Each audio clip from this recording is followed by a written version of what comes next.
E agora nós vamos para outra aula, que é a sinceridade do jejum, né? Do nosso livro, um apanhado lá do nosso livro do curso de aprendizes do Evangelho, lá na 17ª aula. Muito bem. A sinceridade do jejum. E começa com Mateus, capítulo 6, do versículo 16 a 18. Quando jejuardes, não tomeis um ar sombrio, como fazem os hipócritas, pois eles desfiguram o seu rosto, para que o seu jejum seja percebido pelos homens. Em verdade vos digo, já receberam a sua recompensa. Tu, porém, quando jejuares, unge a tua cabeça, lava o teu rosto, para que os homens não percebam que estás jejuando, mas apenas o teu Pai, que está lá no segredo. E teu Pai, que vê no segredo, te recompensará.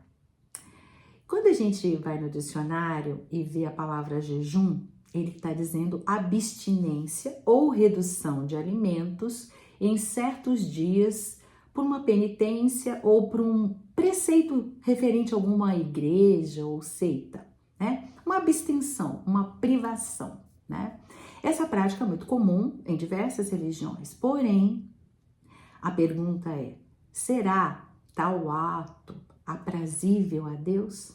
O fato de Jesus comentar essa passagem aí no Evangelho, que a gente acabou de ler, não significa que ele recomendava tal prática. Entretanto, como era costume na época, Jesus aproveita, né, o ensejo para orientar qual é a maneira correta, respeitando o momento cultural do povo. Vamos lá? Há algum mérito em jejuar? Se a gente olhar, né, em Bem-aventurados os aflitos, né, há mérito em procurar as aflições, agravando as provas por meio de sofrimentos voluntários.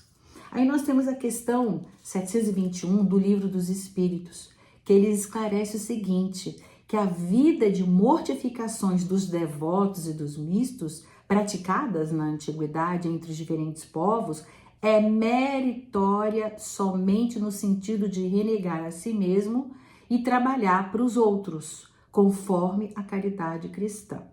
Aí na questão 723, ele acrescenta, a lei de conservação impõe ao homem o dever de conservar as suas energias e a sua saúde, para poder cumprir a lei do trabalho. Ele deve alimentar-se, portanto, segundo exige o seu corpo, né? Porque mais importante é a lei do trabalho. Se a gente estiver doente, né, sem saúde, a gente não vai poder trabalhar, não vai poder cumprir a nossa missão, né?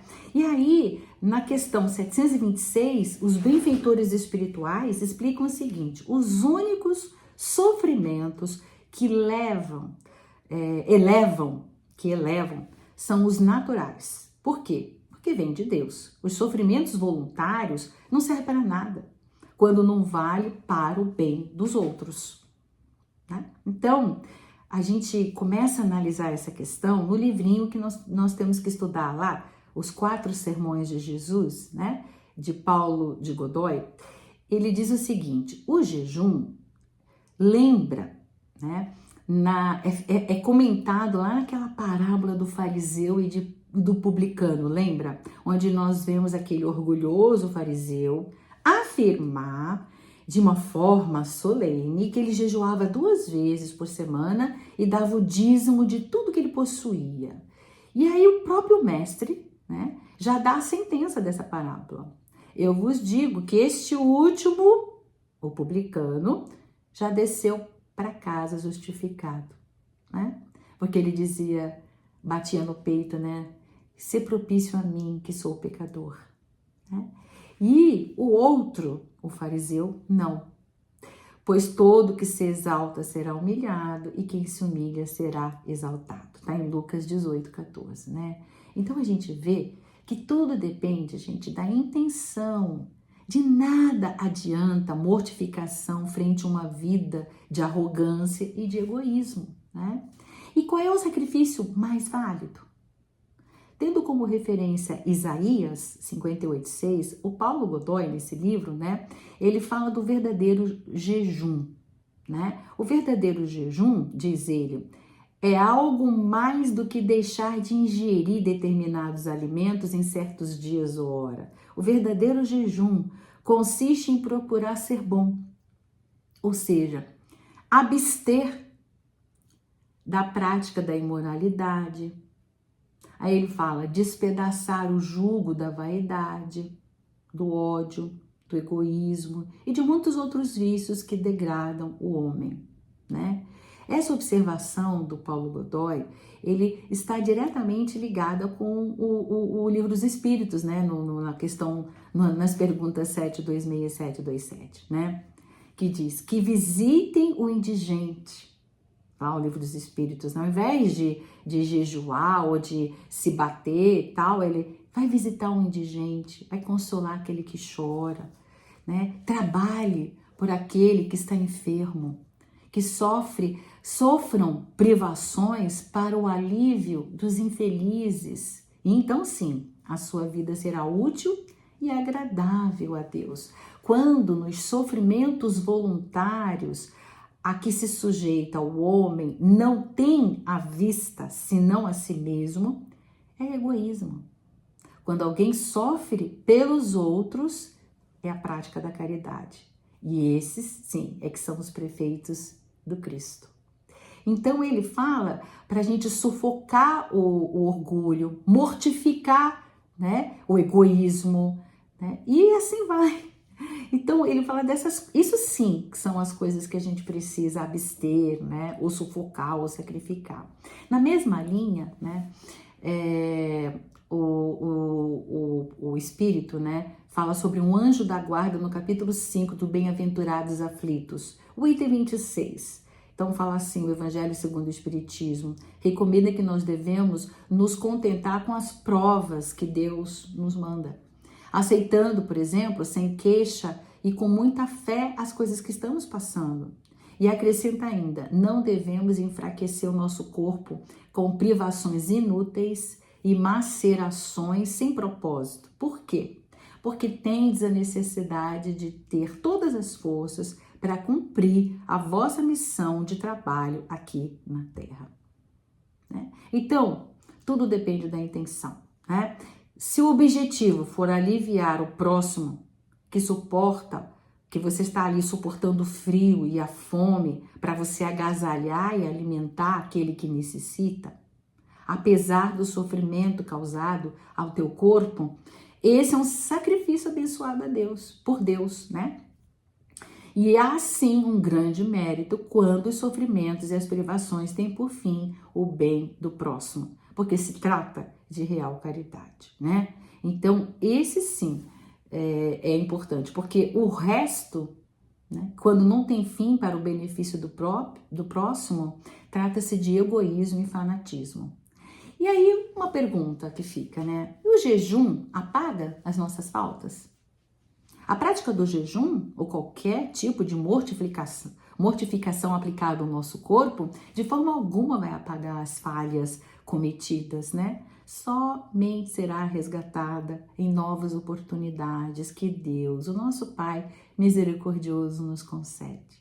Aí nós vamos adquirindo as qualidades morais, conquistando com o desenrolar do nosso amadurecimento moral e espiritual, com as experiências que nós vamos tendo nas encarnações sucessivas, né?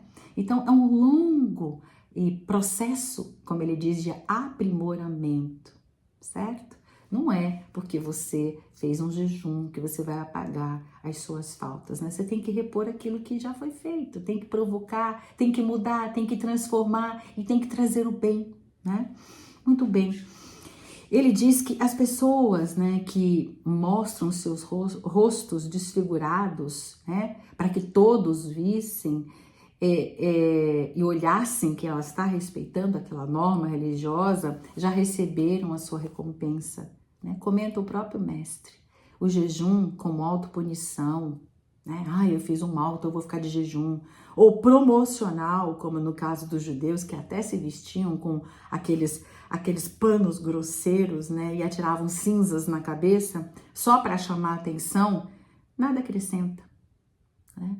Porém, o jejum alimentar, condicionado a uma limpeza orgânica, por exemplo, deve ser discreto. Não há motivos para a gente se mostrar constrito, como recomenda Jesus, e sim a serenidade, a confiança nos nossos momentos reflexivos quando fazemos esse jejum. Mas ninguém precisa saber. Mateus 15:11, Jesus ensina: não é o que entra pela boca que torna o homem impuro, mas é o que sai da boca. Isto sim o torna impuro. Do coração, diz ele, procede os desígnios de maus desígnios, homicídios, adultérios, prostituição, furto, falsos testemunhos, blasfêmias, né? Então, é ali, é do coração, não é o que entra pela boca. O principal jejum para o cristão é o jejum do mal que praticamos, certo? Então, concluindo esse tema, no final do capítulo 5, o Evangelho segundo o Espiritismo cita uma regra que agrega muito valor àqueles que buscam jejum e nos sacrifícios de uma forma que possa se elevar. Se quiser de um cilício, aplicai-o à vossa alma e não ao vosso corpo.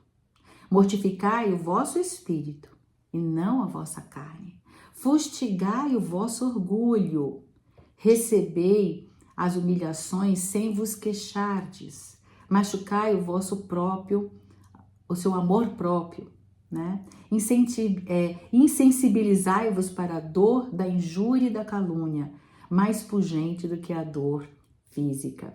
Eis aí o verdadeiro cilício, cujas feridas vos serão contadas, porque atestarão a vossa coragem, a vossa submissão à vontade de Deus. Abraços fraternos.